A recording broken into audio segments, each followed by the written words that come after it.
अधिकार एवं कर्तव्य, बीए पार्ट 1 पॉलिटिकल साइंस। इसकी मैं पूरी व्याख्या करूंगी और ये आपका चैप्टर बहुत ज़्यादा इम्पॉर्टेंट है बीए पार्ट 1 के स्टूडेंट्स के लिए। पिछली वीडियो में मैंने अधिकार का अर्थ, प्राकृतिक अधिकार एवं कर्तव्यों का महत्व बताया था। आज मैं बताने जा रही हूँ अधिकार एवं कर्तव्य। तो स्मार्ट स्टूडेंट्स, आज हम चर्चा करेंगे भारतीय संविधान के एक ऐसे अत्यंत महत्वपूर्ण अध्याय है जो बहुत अधिकार एवं कर्तव्यों के बारे में। तो सुन लीजिए, किसी भी लोकतांत्रिक देश में नागरिकों को अधिकार दिए जाते हैं, लेकिन अधिकार ही पर्याप्त नहीं होते, उनके साथ कर्तव्य भी जुड़े होते हैं। ठीक है, तो सिर्फ कर्तव्य जरूरी नहीं है और ना ही सिर्फ अधिकार जरूरी है। अधिकार भी हमारी उन्नति के लिए, हमारे विकास के लिए जरूरी है और कर्तव्य भी हमारे लिए अति आवश्यक है। अगर समाज का विकास करना है तो अधिकार और कर्तव्य दोनों साथ साथ जुड़े होंगे। देखिए, आज की इस वीडियो में हम समझेंगे मौलिक अधिकार क्या हैं, इनके प्रकार क्या हैं, मौलिक कर्तव्य क्या है और दोनों के बीच संबंध क्या है। तो शुरू करते हैं इसे कि जो है वो मौलिक अधिकार क्या है और इनके प्रकार क्या हैं। वीडियो के अंत में हम कुछ आवश्यक क्वेश्चंस पूछेंगे आपसे और उसका जवाब भी आपको देना पड़ेगा। आप अपने आप सोचिए और देखिए कि कितनी तैयारी आपकी हुई है। देखिए, सबसे पहले कि मौलिक अधिकार, भारतीय संविधान के भाग 3 में मौलिक अधिकारों का वर्णन किया गया है। ये अधिकार प्रत्येक भारतीय नागरिकों को सम्मान पूर्वक जीवन जीने की स्वतंत्रता देते हैं। शायद इसको समझाना जरूरी नहीं है, लेकिन फिर भी मैं एक बार आपको बता दे रही हूं कि ये अधिकार प्रत्येक भारतीय नागरिकों को सम्मान पूर्वक जीवन जीने की स्वतंत्रता देते हैं। इनका मुख्य उद्देश्य क्या है कि व्यक्ति के व्यक्तित्व का विकास और सुरक्षा की, यानी स्वतंत्रता की रक्षा करना। तो जितने भी हमें अधिकार मिले हैं वो इसलिए दिए गए हैं ताकि हम अपना पूरी तरीके से विकास कर पाएं, आगे बढ़ पाएं, अपना जीवन सुचारू रूप से स्वतंत्र हो करके सही से गुजार पाएं। ठीक है, तो वर्तमान में हमारे संविधान में हमें कितने अधिकार मिले हुए हैं? 6 अधिकार मिले हैं, लेकिन पहले हमें कितने मिले हुए थे? 7 मिले हुए थे। अब संपत्ति का अधिकार, जो 7वां अधिकार था, उसको कानूनी अधिकार बना दिया गया है। अब हमारे संविधान में केवल 6 मौलिक अधिकार हैं। देखिए, सबसे पहला अधिकार है आपका समानता का अधिकार। समानता का अधिकार कहां से कहां तक है? अनुच्छेद 14 से लेके 18 तक। ये अधिकार सभी नागरिकों को कानून के समक्ष समानता प्रदान करता है।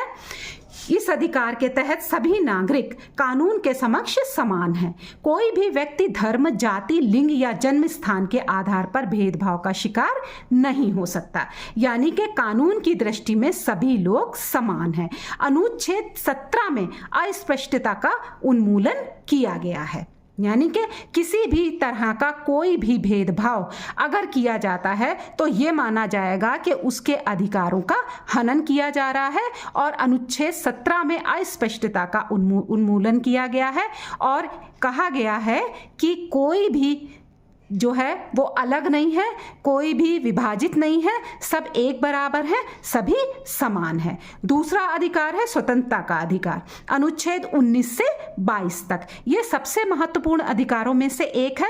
अनुच्छेद 19 के अंतर्गत नागरिकों को ये प्रदान किया गया है। इसमें क्या है? अभिव्यक्ति की स्वतंत्रता। हम अपने विचार रख सकते हैं, हम बोल सकते हैं, अपनी बात को रख सकते हैं, विचार प्रकट कर सकते हैं, इसकी हमें स्वतंत्रता अनुच्छेद 19 देता है। सभा करने की स्वतंत्रता, शांतिपूर्वक कहीं भी इकट्ठा होकर के हम सभा कर सकते हैं, यह अनुच्छेद 19 हमें स्वतंत्रता प्रदान करता है। संगठन बनाने की स्वतंत्रता, हम कोई भी अपना संगठन बना सकते हैं, शांतिपूर्वक रैली निकाल सकते हैं और संगठन को संबोधित भी कर सकते हैं अनुच्छेद 19 के अनुसार। भारत में कहीं भी जाने और निवास करने की स्वतंत्रता हमें अनुच्छेद 19 प्रदान करता है। कोई भी व्यवसाय करने की स्वतंत्रता प्रदान की जाती है। ठीक है, यानी अनुच्छेद 19 के अनुसार कोई भी व्यवसाय, यानी नौकरी करना है, बिजनेस करना है, कुछ भी करना है, हम इसके लिए स्वतंत्र हैं। लेकिन ध्यान रखें ये स्वतंत्रताएं पूर्ण नहीं है। राज्य आवश्यक परिस्थितियों में इन पर उचित प्रबंध लगा सकता है। अगर आपातकाल की स्थिति आती है या कोई और स्थिति आती है तो उस समय इन अधिकारों पर रोक लगाई जा सकती है। नंबर 3 आता है शोषण के विरुद्ध अधिकार, अनुच्छेद 23 से अनुच्छेद 24 तक। ये मानव तस्करी यानी कि लोगों को बेचना, मनुष्यों को बेचना, मानव तस्करी, बंधुआ मजदूरी और बाल श्रम को प्रतिबंधित करता है। यानी कि अब शोषण के विरुद्ध जो अधिकार है इसमें मानव तस्करी को रोका गया है, बंधुआ मजदूरी को रोका गया है और बच्चों से काम कराने को प्रतिबंधित किया गया है। फिर नंबर 4 पे आता है धार्मिक स्वतंत्रता का अधिकार, अनुच्छेद 25 से 28 तक। धार्मिक स्वतंत्रता के अंतर्गत देख लीजिए कि भारत एक कैसा राष्ट्र है, धर्मनिरपेक्ष राज्य है। राज्य की दृष्टि में कोई भी धर्म स्पेशल नहीं है, राज्य की दृष्टि में सभी धर्म समान हैं और भारत एक धर्मनिरपेक्ष राज्य है। हर नागरिक को अपनी इच्छानुसार धर्म मानने, पालन करने और अपने धर्म का प्रचार करने की स्वतंत्रता मिली हुई है। आगे देखिए सांस्कृतिक एवं शैक्षणिक अधिकार, अनुच्छेद 29 से 30 तक। अनुच्छेद 29 से 30 तक कौन सा है? सांस्कृतिक एवं शैक्षणिक अधिकार। ये अल्पसंख्यकों को अपनी भाषा, लिपि और संस्कृति को सुरक्षित रखने का अधिकार देता है। जो भी भारत में अल्पसंख्यक हैं, ईसाई हैं, ठीक है, सिख हैं, मुस्लिम्स हैं, पारसी हैं, तो वो अपनी भाषा को, अपनी लिपि को और अपनी संस्कृति को सुरक्षित रख सकते हैं। ये संविधान का अनुच्छेद 29 और 30 उनको अधिकार देता है। फिर छठा आता है आपका जो बहुत इंपॉर्टेंट अधिकार माना जाता है, वो है संवैधानिक उपचार का अधिकार, अनुच्छेद 32।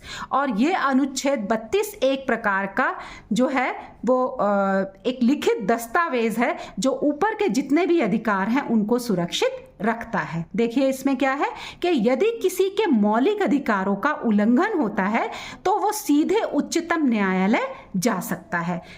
ठीक है, याद रखिए इसको कि अगर किसी भी व्यक्ति के मौलिक अधिकारों का उल्लंघन होता है तो वो व्यक्ति उच्चतम न्यायालय सीधा जा सकता है। इसी कारण डॉक्टर भीमराव अंबेडकर ने इसे क्या कहा था? संविधान की आत्मा कहा था। संवैधानिक उपचार के अधिकार को डॉक्टर भीमराव अंबेडकर ने संविधान की आत्मा कहा है। तो आपने देखे कि हमें संविधान से कितने अधिकार प्राप्त हुए हैं? 6 अधिकार मिले हुए हैं और इन 6 अधिकारों से हम आगे बढ़ सकते हैं, स्वतंत्रता का उपयोग कर सकते हैं, अच्छा जीवन व्यतीत कर सकते हैं। अब बात आती है मौलिक कर्तव्यों की। हमने अधिकार तो देख लिए कि कौन कौन से हैं, अब आता है कि मौलिक कर्तव्य कौन कौन से हैं। ठीक है, अब हम बात करते हैं मौलिक कर्तव्यों की। मौलिक कर्तव्यों को संविधान के भाग 4A में रखा गया है। इन्हें 1976 में 42वें संवैधानिक संशोधन द्वारा जोड़ा गया था। जब हमारा संविधान बना था उस समय केवल अधिकार थे लेकिन मौलिक कर्तव्य नहीं थे, तो 1976 में 42वां संवैधानिक संशोधन किया गया, परिवर्तन किया गया और इसमें मौलिक कर्तव्यों को भी जोड़ा गया। वर्तमान में कुल कितने? 11 मौलिक कर्तव्य हैं जिनका उद्देश्य नागरिकों में राष्ट्रभक्ति, अनुशासन और जिम्मेदारी की भावना को विकसित करना है। एक बार फिर से सुन लीजिए कि कर्तव्यों का जो मौलिक कर्तव्य हैं संविधान में, उनका उद्देश्य क्या है? नागरिकों में राष्ट्रभक्ति, अनुशासन और जिम्मेदारी की भावना को विकसित करना। ठीक है, अब हम बताते हैं आपको कि कुछ महत्वपूर्ण जो कर्तव्य हैं वो बता देते हैं कि संविधान का सम्मान करना। संविधान का सम्मान करना क्या है? एक मौलिक कर्तव्य है। राष्ट्रीय ध्वज और राष्ट्रगान का आदर करना। क्या है? राष्ट्रीय ध्वज सभी को पता है, उसका सम्मान करना, राष्ट्रगान भी पता है आपको, उसका भी आदर करना, यह हमारे मौलिक कर्तव्यों में आता है। देश की एकता और अखंडता को बनाए रखना, वैज्ञानिक दृष्टिकोण का विकास करना, ठीक है, सार्वजनिक संपत्ति की रक्षा करना। सार्वजनिक संपत्ति, जितनी भी देश में सार्वजनिक संपत्ति है, आप जाइए, घूमिए, बैठिए, कुछ भी कीजिए लेकिन उसको नुकसान ना पहुंचाइए, उसकी रक्षा कीजिए, ये हमारा एक कर्तव्य है। फिर 6 से 14 वर्ष के बच्चों को शिक्षा दिलाना, ठीक है, ये क्या है, अभिभावकों का कर्तव्य है 6 से लगा करके 14 वर्ष के बच्चों को शिक्षा दिलाना। मौलिक कर्तव्य न्यायालय द्वारा सीधे लागू नहीं किए जा सकते। इस बात को भी ध्यान रखिए कि मौलिक कर्तव्य न्यायालय द्वारा सीधे लागू नहीं कराए जा सकते, लेकिन ये नैतिक रूप से महत्वपूर्ण है। एक बार फिर से ध्यान दे लीजिए कि मौलिक कर्तव्य न्यायालय द्वारा सीधे लागू नहीं कराए जा सकते, लेकिन ये नैतिक रूप से अति आवश्यक हैं। यानी कि अगर कोई इन कर्तव्यों का निर्वाह नहीं करता तो उसके ऊपर कानूनी कार्यवाही तो नहीं की जाएगी, लेकिन ऐसा करना चाहिए क्योंकि ये हमारा नैतिक कर्तव्य है। अगर कोई भी व्यक्ति संविधान का सम्मान मान लीजिए नहीं कर रहा है और वो सामने दिखता है, तब तो कुछ किया जा सकता है, लेकिन मन से तो उसे नैतिकता यही कहती है कि सम्मान करना चाहिए। ठीक है, नेक्स्ट देखिए, आगे बढ़ते हैं हम कि अधिकार और कर्तव्यों का संबंध क्या है। तो सुन लीजिए, अधिकार और कर्तव्य एक दूसरे के पूरक हैं। यदि हमें अभिव्यक्ति की स्वतंत्रता का अधिकार है तो हमें दूसरों की भावनाओं का भी सम्मान करना चाहिए, ये हमारा कर्तव्य है। यानी कि हमें बोलने की स्वतंत्रता दी गई है, लेकिन जो भी बोलें ऐसा बोलें कि दूसरे का मन आहत ना हो। यदि हमें शिक्षा का अधिकार है तो देश के विकास में योगदान देना हमारा कर्तव्य है। ठीक है, यानी अगर हम हाई लेवल की शिक्षा प्राप्त कर रहे हैं तो हमारा ये कर्तव्य बनता है कि कुछ हम ऐसा करें ताकि हमारा देश भी आगे बढ़े। अतः अधिकार हमें स्वतंत्रता देते हैं और कर्तव्य हमें जिम्मेदारी सिखाते हैं। क्या करते हैं कि अधिकार हमें क्या देते हैं, स्वतंत्रता देते हैं, लेकिन कर्तव्य हमें क्या सिखाते हैं, जिम्मेदार बनना सिखाते हैं। तो देख लीजिए कि आज हमने क्या क्या सीखा है कि मौलिक अधिकार व्यक्ति की स्वतंत्रता की रक्षा करते हैं, मौलिक कर्तव्य नागरिकों को जिम्मेदार बनाते हैं और दोनों मिलकर एक आदर्श लोकतंत्र की स्थापना करते हैं। एक बार फिर से सुन लीजिए कि मौलिक अधिकार व्यक्ति की स्वतंत्रता की रक्षा करते हैं, मौलिक कर्तव्य नागरिकों को जिम्मेदार बनाते हैं और दोनों मिलकर के क्या करते हैं, आदर्श लोकतंत्र की स्थापना करते हैं। अब अंत में मैं कुछ महत्वपूर्ण प्रश्न पूछूंगी आपसे, इसलिए ध्यान से तैयार रहिए। वीडियो उपयोगी लगे सब्सक्राइब कीजिए, कमेंट कीजिए, शेयर कीजिए और अपनी जितने भी क्वेश्चंस हैं उसका जवाब हमें कमेंट में दीजिए। कुछ समझ में ना आए तो आप हमसे कमेंट में कोई भी बात पूछ सकते हैं, कुछ भी आपको स्पष्ट नहीं है तो वो पूछ सकते हैं। अब समय है आज के महत्वपूर्ण प्रश्नों का, ध्यान से सुनिए और हर प्रश्न का उत्तर हमें कमेंट में ज़रूर दीजिए और अंत में सही उत्तर बताइए, अपना स्कोर खुद जांच लीजिए। ठीक है, मैं आपसे पूछती हूँ कि भारतीय संविधान में मौलिक अधिकार किस भाग में दिए गए हैं। एक बार फिर से सुनिए कि भारतीय संविधान में मौलिक अधिकार किस भाग में दिए गए हैं। 5 सेकंड सोचिए, 1 2 3 4 5।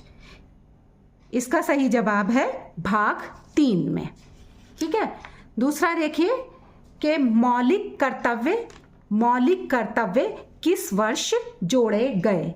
मौलिक कर्तव्य किस वर्ष जोड़े गए, देखिए 1 2 3 4 5। इसका सही जवाब है 1976 में। कब जोड़े गए थे, 1976 में 42वें संवैधानिक संशोधन के माध्यम से। वर्तमान में कुल कितने मौलिक कर्तव्य हैं, बताइए।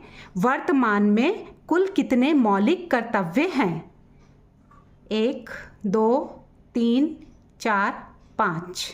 इसका सही जवाब है 11। अनुच्छेद 32 किससे संबंधित है। एक बार और सुन लीजिए, अनुच्छेद 32 किससे संबंधित है, 1 2 3 4 5। संवैधानिक उपचारों का अधिकार, संवैधानिक उपचारों का अधिकार। ठीक है, नेक्स्ट देखिए, अनुच्छेद 19 किस अधिकार से संबंधित है। अनुच्छेद 19 किस अधिकार से संबंधित है? 1, 2, 3, 4, 5। स्वतंत्रता का अधिकार। स्वतंत्रता का अधिकार। मौलिक कर्तव्य किस देश से लिए गए हैं? एक बार फिर सुन लीजिए, मौलिक कर्तव्य किस देश से लिए गए हैं? 1, 2, 3, 4, 5। रूस से लिए गए हैं। पहले ये क्या कहलाता था? सोवियत संघ कहलाता था। अब देखिए, मौलिक अधिकार किस देश से लिए गए हैं? मौलिक अधिकार किस देश से लिए गए हैं? सोचिए। 1, 2, 3, 4, 5। अमेरिका से। सभी की समझ में आ गया होगा। अमेरिका के बिल ऑफ राइट्स से। कहाँ से? बिल ऑफ राइट्स से। किसका स्कोर कितना रहा? 7 में से किसी को 7 मिले हैं तो शानदार लिखिए, 4 मिले हैं तो सही लिखिए, और अगर 2 मिले हैं तो घबराइए मत, अगली वीडियो में फिर से कोशिश करेंगे। Thank you.